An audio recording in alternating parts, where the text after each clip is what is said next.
Welcome to lesson 4.2.2, and in this lesson we will be looking at the unit circle and the cast rule.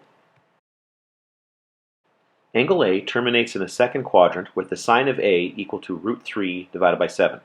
Determine the exact value of the cotangent of A. Alright, so let's take a look at what we know here. So we know angle A terminates in the second quadrant. Okay, so what does that mean? Well, it means when we look at our Cartesian plane like this, we know that angle A is going to end up here. Okay, and so here's some point on the terminal arm, and when we drop our altitude to the x-axis, we get this right angle triangle, and that's where we're going to get the trig ratios for angle A. Now let's take a look at what we're told here. We're told the sine of A is equal to root 3 over 7. Now remember, okay, that sine has been defined now to be the y-coordinate over the radius. So we've got some point out here, x comma y, and here's our r here. The hypotenuse is our radius. And we are defining sine to be y over r. Now in this particular case here, look what we're told, that ratio is root 3 over 7. So really what we can do is, instead of drawing it out like this, we could actually draw this out in a little bit more detail. Okay, we're going to pick a very specific point now on that terminal arm of angle A. We're going to pick the value where the height here is going to be root 3. It's going to correspond to the y-coordinate of the point of that ratio there. Okay, y-coordinate of the point that we're given. And we know that that's going to give us a hypotenuse here, or an r value, of 7. Now we don't know what the x-coordinate is of this particular point here. Okay, and if we're going to figure out what the cotangent is of that angle, we're going to need that x-coordinate. And so that kind of pushes us towards the Pythagorean theorem right here. Okay, I've got the two, I've got one of the legs of that triangle, I'm looking for the other leg, and I've got the hypotenuse. So we can build, therefore we're going to use the Pythagorean theorem, so x squared plus that y squared should equal r squared. Yeah, that's the relationship between the coordinates of the point on the terminal arm and the length of the radius there. I will plug in what we know. We don't know x, okay, but we do know that y is going to be the square root of 3, and we know that r is 7. And so now we will get x squared plus, well, the square root of 3. I don't know why I'm cubing that. Sorry, I didn't mean to. It should be squared. But the square root of 3 squared is going to be 3. And the square of 7 is going to be 49.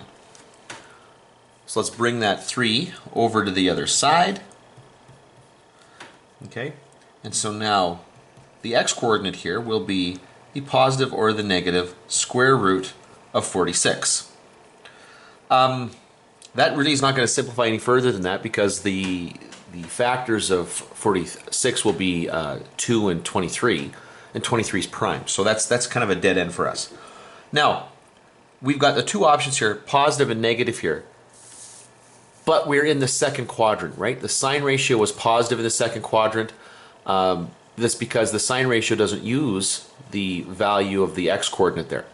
And the x-coordinate in this case is going to be negative. So we know very specifically, therefore, that we can say that x in this case is the negative square root of 46.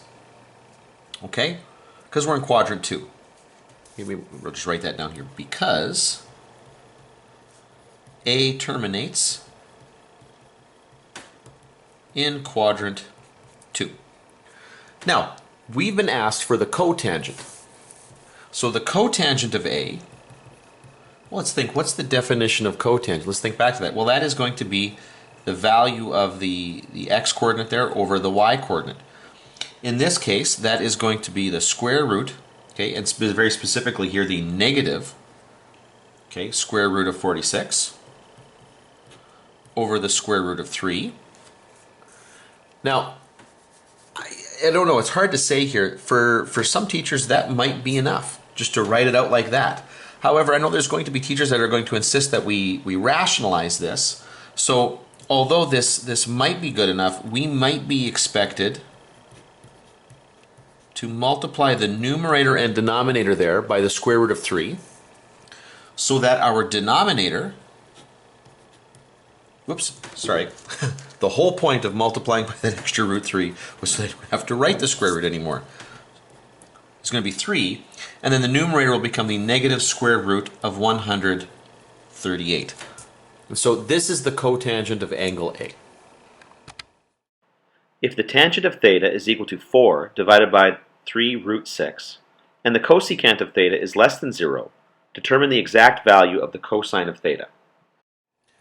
So this question, let's take a look at what we're told here. Right off the bat here, tangent of theta is equal to positive, very important that we recognize that it's positive 4 over 3 root 6. And we're told that cosecant is less than 0. Now, if cosecant is less than 0, bear in mind that that's 1 over sine.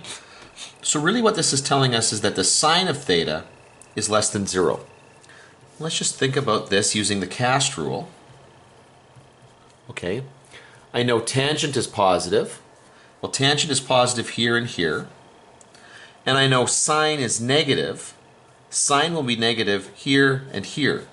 So it's this quadrant right here where we double up here. So therefore we are in quadrant 3.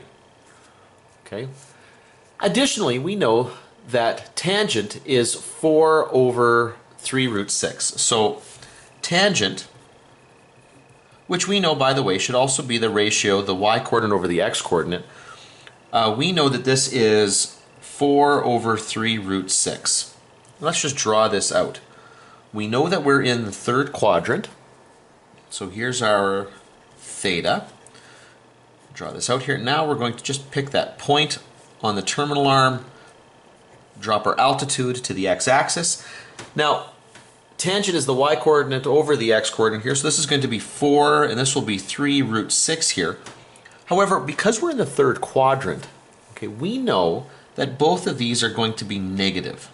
Okay, that's just by virtue of where they're located. In the third quadrant, both the x and the y coordinates here are negative. Okay, so good. Now, here's r, our radius here. Now we want to know the exact value of the cosine of theta. Okay, well, cosine is going to be the x-coordinate over the r value. Well, okay, well, I have x, but I don't have r here. So I'm going to have to figure out what r is. And fortunately, again, I've got that right angle triangle, so I can use the Pythagorean theorem.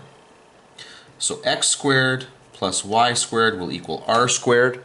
And in this case, it's just a direct application of the Pythagorean theorem because I am looking for r here.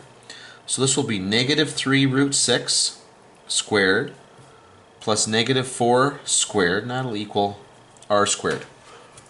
Okay, if you're doing this on your calculator, and I know some people will, please make sure that you put parentheses around the whole thing here. If you're not using the parentheses here, you're only gonna square basically the last thing that you entered in there. Okay, I've seen people get really frustrated with this, where they don't include the negative and they just assume the calculator knows what they mean. Okay, you got to make sure that you're putting parentheses around that negative and that coefficient there. Now in this case, when we square this, the negative is going to become a positive. The root 6 squared will just become 6. Now most people will fixate on that, and if they're going to make a mistake here, the mistake that gets made here is they won't square the 3. So a lot of times people will do, well, root 6 squared is 6 times 3 is 18. Forgetting that actually you got to square that 3 as well. So this becomes 9 times 6. Okay, the two pieces here, negative 3 squared is 9, root 6 squared is 6. And then over here, negative 4 squared is positive 16. Okay, now 9 times 6 is 54. Okay, when we add those together, we'll get 70. And so, therefore, r will equal the positive or the negative square root of 70. But because of the way we define r, we know very specifically that it will be the positive square root of 60, okay? It's always positive. R is always positive, okay? Good. Now we've got all the pieces we need. Now all we got to do is just put it together.